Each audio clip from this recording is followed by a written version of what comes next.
കഴിഞ്ഞ ദിവസം കേരളത്തിൽ വീണ്ടും 2 പേരെ ആന കൊന്നു. ഈ വാർത്ത നമ്മളെല്ലാം കേട്ടതാണ്. ആദ്യത്തെ സംഭവം ഇരിഞ്ഞാലക്കുട കൂടൽമാണിക്യ ക്ഷേത്രത്തിൽ ഉത്സവത്തിനായി കൊണ്ടുവന്ന ആന രണ്ടാം പാപ്പാനെ ചവിട്ടിക്കൊന്നു. ഈ ദിവസം അങ്കമാലിയിൽ മറ്റൊരാന ലോറി ഡ്രൈവറെയാണ് കുത്തിക്കൊന്നത്. കഴിഞ്ഞ 5 വർഷത്തിൽ മാത്രമായി നാട്ടാന ആക്രമണങ്ങളിൽ 20 മുതൽ 21 പേർ മരിച്ചു എന്നാണ് കണക്കുകൾ പറയുന്നത്.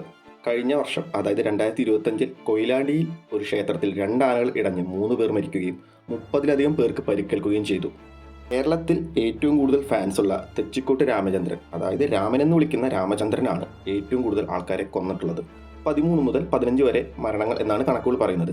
ഇതിൽ പലതും ഉത്സവങ്ങളിൽ ഇടയിലുള്ള തിക്കും തിരക്കും മൂലം ഒക്കെയാണ് ഉണ്ടായിട്ടുള്ളത്. ഇത്തരത്തിലൊരു ഇൻട്രൊഡക്ഷൻ ഞാൻ എന്തിനാണ് തന്നതെന്ന് വെച്ചാൽ, എല്ലാ വർഷവും എല്ലാ ഉത്സവ സീസണുകളിലും ആന ഇടയുന്നു, അതുമൂലം പലർക്കും അപകടം പറ്റുന്നു, ജീവൻ നഷ്ടപ്പെടുന്നു. എന്നിട്ട് എന്താണ് സംഭവിക്കുന്നത്? ഈ ആനാക്രമണങ്ങളുടെ വീഡിയോ മാധ്യമങ്ങൾ പ്രചരിപ്പിക്കുകയും അവസാനം അന്നത്തെ ദിവസം രാത്രി ഒരു അന്തിച്ചർച്ച നടത്തുകയുമാണ് ഉണ്ടാകുന്നത്. പിന്നെയും എന്താണ് സംഭവിക്കുന്നത്?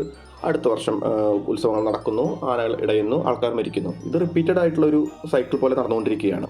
സത്യം എന്തെന്നാൽ ആന ഒരു വളർത്തുമൃഗമല്ല. ആനയെ ഇണക്കി ജീവിപ്പിക്കുക എന്ന് പറയുന്നത് അസാധ്യമാണ്. ആന ഇണങ്ങി ജീവിക്കുന്ന ഒരു മൃഗമല്ല, അതിനെ മെരുക്കിയെടുക്കുന്നതാണ്. അല്ലാതെ അതിനോട് സ്നേഹം പ്രകടിപ്പിച്ച് ഭക്ഷണം കൊടുത്ത് അതിനെ സ്നേഹിച്ചുകൊണ്ട് ഇണക്കുന്നതല്ല. മറിച്ച് അതിനെ അടിച്ചും ഉപദ്രവിച്ചും പീഡിപ്പിച്ചും കൊണ്ടാണ് അതിനെ മെരുക്കിയെടുക്കുന്നത്. നായ, പൂച്ച ഇതൊക്കെ ഇണങ്ങി ജീവിക്കുന്ന ഒരു ജീവവർഗത്തിൽപ്പെടുന്നതാണ്. എന്നാൽ ആന ഒരു കാട്ടുജീവിയാണ്, വന്യജീവിയാണ്. അതിന് വനത്തിലാണ് താമസിക്കേണ്ടത്. ഇതെല്ലാം എല്ലാവർക്കും അറിയാവുന്നതുമാണ്. നമുക്ക് കഴിഞ്ഞ ദിവസത്തെ ഇൻസിഡൻസ് നോക്കാം. അതായത് കഴിഞ്ഞ ദിവസം ഈ ആക്രമണത്തിന് ശേഷം ഈ 2 ആനകളുടെ അവസ്ഥ എന്തായിട്ടുണ്ടെന്ന് ചിന്തിച്ചിട്ടുണ്ടോ? 2 ആനകളെയും മയക്കുവെടി വെച്ചതിന് ശേഷമാണ് തളച്ച് മറ്റൊരു സ്ഥലത്തേക്ക് മാറ്റിയിട്ടുള്ളത്. ഇതിനുശേഷം രാത്രി എന്താണ് സംഭവിച്ചിട്ടുണ്ടാവുക? ആനയോട് ഒരാളും വേദപുസ്തകം പോലെ വായിച്ചു കൊടുത്ത് അല്ലെങ്കിൽ ഉപദേശം കൊടുത്ത് ആനയെ ഇനി വീണ്ടും മറ്റൊരു സ്ഥലത്തേക്ക് എഴുന്നള്ളിക്കാനുള്ള രീതിയിലേക്ക് മാറ്റാൻ പറ്റില്ല. അതിനെ വീണ്ടും അടിച്ച് ഉപദ്രവിച്ച് ക്രൂരമായ പീഡനങ്ങളിലൂടെ മാത്രമാണ് ആനയെ ഇനി വീണ്ടും ഒരു സ്ഥലത്തേക്ക് നമുക്ക് എഴുന്നള്ളിക്കാനുള്ള രീതിയിലേക്ക് മാറ്റാൻ പറ്റുള്ളൂ.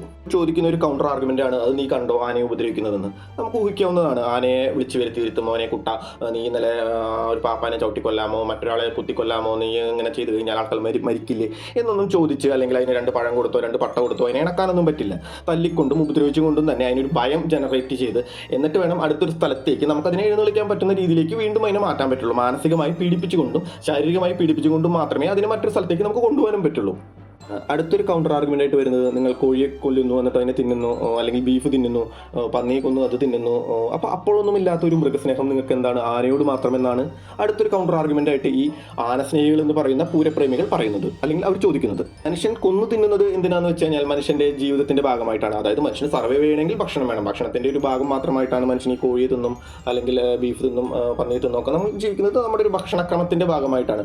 അപ്പോൾ അവർ ചോദിക്കും, നിങ്ങൾക്ക് അരി മാത്രം തിന്നാൽ പോരെ, വെജിറ്റേറിയൻ ആയാൽ പോരെ എന്നൊക്കെ. അപ്പോൾ നോൺ വെജിറ്റേറിയൻ ആവുക എന്നുള്ളതൊക്കെ ഒരു വ്യക്തിയുടെ സ്വകാര്യ സ്വാതന്ത്ര്യമാണ്. പക്ഷേ അതല്ല ഇവിടുത്തെ ചർച്ചാ വിഷയം. ഇങ്ങനെ ആനകളെ എഴുന്നള്ളിച്ചുകൊണ്ട് മാത്രമേ ഉത്സവം നടത്താൻ പാടുള്ളൂ എന്ന് ഒരു തരത്തിലുള്ള ഹിന്ദു ആചാരങ്ങളും പറയുന്നില്ല.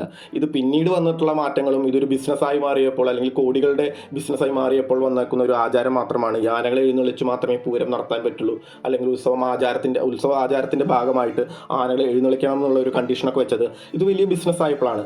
കാരണം നമുക്കറിയാം, ഒരു ആന എഴുന്നള്ളിക്കണമെങ്കിൽ ലക്ഷങ്ങളാണ്. അതായത് ആനയുടെ വർക്കിംഗ് അവേഴ്സ് എന്ന് പറയുന്നത് ചിലപ്പോൾ മണിക്കൂറുകൾ മാത്രമായിരിക്കും. ഒരു 4 to 5 hours, അല്ലെങ്കിൽ ഒരു മാക്സിമം പോയ 6 hours.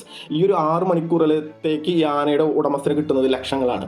അപ്പോൾ ഇത്തരത്തിലുള്ള കോടികളുടെ ബിസിനസ് നടത്തുന്ന ഒരു വ്യവസായമായി മാറിയിരിക്കുകയാണ് ഇപ്പോൾ ഈ ആന വ്യവസായം.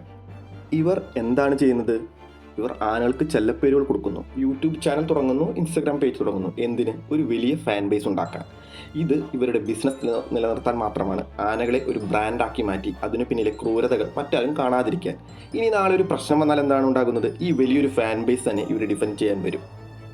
ഈ ആന എഴുന്നള്ളിപ്പുകൾ ആചാരമാണ്, അനുഷ്ഠാനമാണ്, ഇത് നമ്മുടെ കൾച്ചറിൻ്റെ ഭാഗമാണ് എന്നെല്ലാം പറയുന്നവർ സത്യം മനസ്സിലാക്കണം. ഇത് നമ്മുടെ ആചാരമല്ല, അനുഷ്ഠാനമല്ല.